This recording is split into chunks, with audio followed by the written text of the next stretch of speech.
Hola chicos y chicas, en este vídeo lo que vamos a hacer es repasar brevemente cuáles son las partes de la anatomía de una flor. Mirad, las flores, como sabéis, son estructuras reproductivas. Las plantas que tienen flores utilizan las flores para reproducirse. Y son típicas de un grupo de plantas a las que llamamos plantas espermatofitas o fanerógamas, que son aquellas plantas que se reproducen mediante semillas, ¿vale? Dentro de este grupo de plantas espermatofitas hay dos subgrupos que son las angiospermas y las gimnospermas. Nosotros aquí en este vídeo, en este dibujo que tenéis aquí, vamos a ver las partes de la anatomía típica de una flor de angiospermas, ¿vale? En una flor de una planta angiosperma nos vamos a encontrar típicamente 4 tipos de hojas, porque realmente las partes de una flor son hojas. Lo que pasa es que son hojas que están modificadas por el proceso evolutivo, por la evolución, para producir y para proteger gametos. Los gametos son células sexuales. Cuando estamos hablando de animales, los gametos son el óvulo y el espermatozoide, pero algunas plantas también tienen gametos, ¿vale? Para hacer un proceso de reproducción sexual que es parecido al que hacen los animales. A esas hojas modificadas que nos van a formar las distintas partes de la flor las llamamos antófilos, ¿vale? Y son los sépalos, los pétalos, los estambres y los pistilos. Lo que va a suceder en estas plantas angiospermas que tienen este tipo de flores es que la flor, después del proceso de polinización, cuando se unen los gametos, ¿vale? Se va a originar un fruto y dentro de ese fruto van a estar las semillas que darán lugar a nuevas plantas. Vamos a lo que nos interesa. ¿Cuáles son las partes de una flor? Decimos que la flor está hecha de piezas florales a las que llamamos antófilos.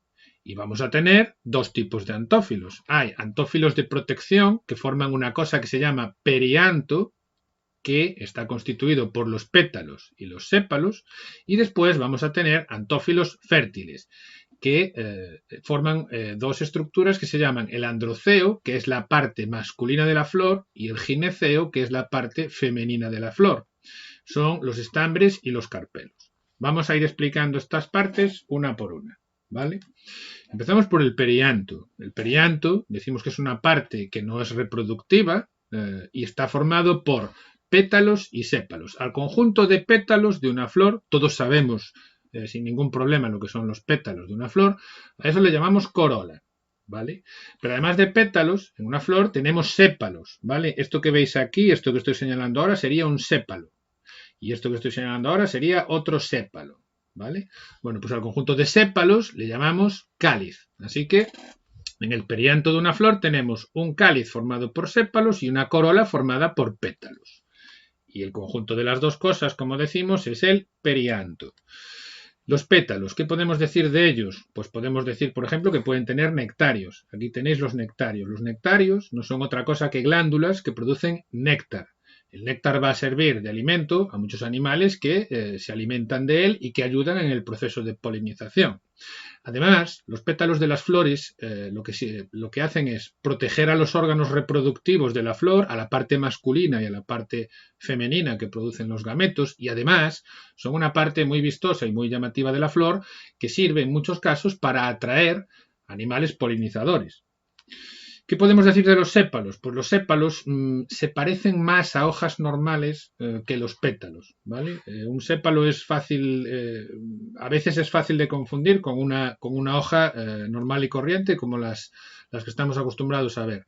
Lo que hacen es envolver y proteger a las otras piezas de la flor, sobre todo cuando la flor está en los primeros estadios de su desarrollo, y además también van a evitar estos sépalos que los insectos que acuden al néctar, a comer néctar, van a evitar que lleguen al néctar sin haber pasado antes por los estambres y los estigmas, ¿vale? Para el famoso proceso de polinización.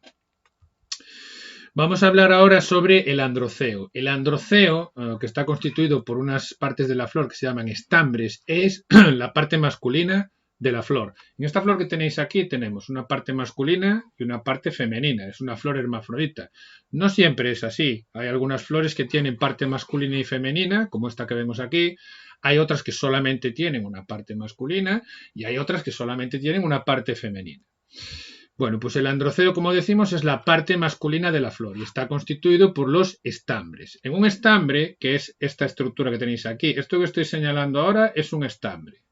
Y aquí tenemos otro estambre, ¿vale? Pues en los estambres, que están dibujados aquí en grande, esto que veis aquí es un estambre. Imaginaos que cojo esto de aquí, lo arranco y lo ponemos más grande. Pues esto sería un estambre. Vamos a tener un filamento, que sería este, y una antera. En la antera, en esta parte de aquí, es donde se encuentran los gametos masculinos, los granos de polen, ¿vale? Que son los equivalentes a los espermatozoides de los animales. El gameto masculino en animales es el espermatozoide, el gameto masculino en estas plantas son los granos de polen. La antera suele tener normalmente dos partes a las que llamamos tecas, dos tecas. Esto sería una teca y esto sería otra teca. Eso es lo más habitual y ambas tecas están unidas por el conectivo. Aunque sí que existen algunos grupos de plantas que tienen una teca o tres tecas, pero lo habitual es que haya dos tecas. Así que el androceo, parte masculina, constituida por estambres. En un estambre tenemos un filamento y tenemos una antera. En la antera tenemos dos tecas y dentro de las tecas están los granos de polen. Vamos ahora con el gineceo. El gineceo está constituido por los carpelos. Es la parte femenina de la flor y por lo tanto va a contener los gametos femeninos. A veces se utiliza como sinónimo de carpelo la palabra pistilo. No es exactamente lo mismo y no vamos a entrar aquí a matizar la diferencia, pero podemos decir que los pistilos son la unión de uno o de varios carpelos, ¿vale? Por ahí en libros de texto y en apuntes y demás podéis encontrar a veces como sinónimos la palabra pistilo o carpelo. Como decimos, es el gineceo, que es la parte femenina de la flor. Las partes que va a tener un carpelo son el ovario, que sería esta parte de aquí, lo tenemos en grande aquí, ¿vale? El ovario es una cavidad que dentro va a tener los óvulos, que son los gametos femeninos, ¿vale? Luego, a continuación del ovario, vendría una parte que se llama el estilo, que es una prolongación del ovario con forma tubular, sería esta parte que estoy señalando ahora. Y por último, al final de todo, en la puntita, tenemos el estigma. El estigma es la parte final, que es donde es la que va a recibir el polen durante la polinización.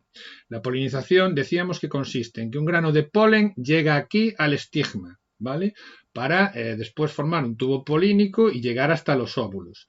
La polinización, a la que seguramente dediquemos otro vídeo, se puede producir entre los granos de polen procedentes de estambres de una misma flor, o estos granos de polen de esta antera pueden ir a otra flor.